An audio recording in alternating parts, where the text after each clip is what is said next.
Hi everyone! Pupunta nga kami ng SM dahil magsiselebrate kami sa birthday ko. Ayan, deserve kong magpa-blower. Charot. Once a year lang naman ang birthday, kaya ayan, paura-ora muna ang lola nyo dyan. Outfit check para sa aking birthday celebration. So ayan, tinitingnan ko talaga dyan da. Halatang halata talaga na birthday ko kasi yung suot ko kulay red yan. Ayang damit na yan pala, sinuot ko yan ng 7th birthday ni Gwen.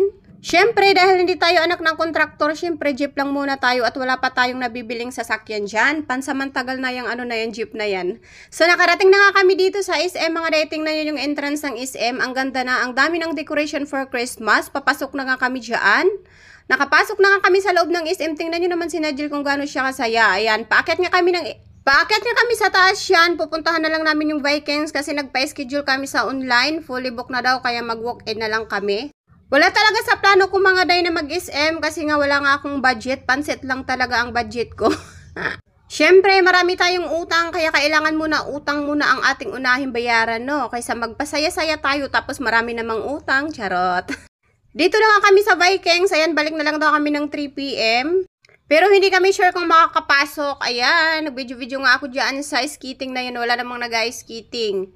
So, ayan, magmamasyal muna kami dyan. Dahil hindi nga ako nag-almusal mga day, nag-black coffee lang ako. Ayan, kumain muna kami kasi ang schedule lang Vikings, 11 AM. Pumasok muna sila Gwen. Anong oras na sila umuwi? Alas 12. Kaya doon lang kami sa panggabi. 5:30 pang dinner yon yung Vikings. Baka mag-collapse tayo dyan. Kaya ayan, kumain muna kami dyan sa McDonald's. Ayan, tuwang-tuwa nga si Nigel. Tinuturo niya yung horse. Sasakay daw siya doon. So, ayan. Dumating na nga yung order namin. Habang namimili dyan yung tita ni Nigel, tingnan nyo naman si Nigel pumapasok sa mga damit, nakipagbulagaan pa. Ang hirap talaga ng may bata, nakakapagod talaga. Ayan, laro-laro muna siya kasi matagal pa yung oras na aantayin namin. Nag-time zone muna siya. Ayan, ang mga makukulit na mga bata. Sobrang kulit. Si Nigel dyan tuwan-tuwa. Oh, tingnan nyo naman yung mukha ni Nigel kung gano'n siya natutuwa dyan sa horse na yan.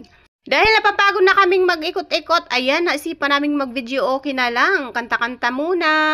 Sabi ko nga dyan, ba't ang pangit ng mic? Boses ko pala yung pangit, no? Ayan, ano bang kinakanta ko dyan? Aking ka na lang. Charot lang. Feel na feel kong kumanta dyan. Tingnan nyo naman si Ate Annabelle. Feel na feel yung kumanta dyan. Ayaw ko sana. So, ayan, habang kumakanta ka kami, ayan, nag-video-video kami. Siyempre, hindi namin ipaparinig yung boses namin sa inyo, no? Baka hindi na kayo manood sa vlog namin. Si Nigel nga pumasok dyan. Tingnan nyo naman, pinagsusuntok kami ni Nigel. Ayaw ko kung anong nakain itong bata na to. Bakit kami pinagsusuntok dito?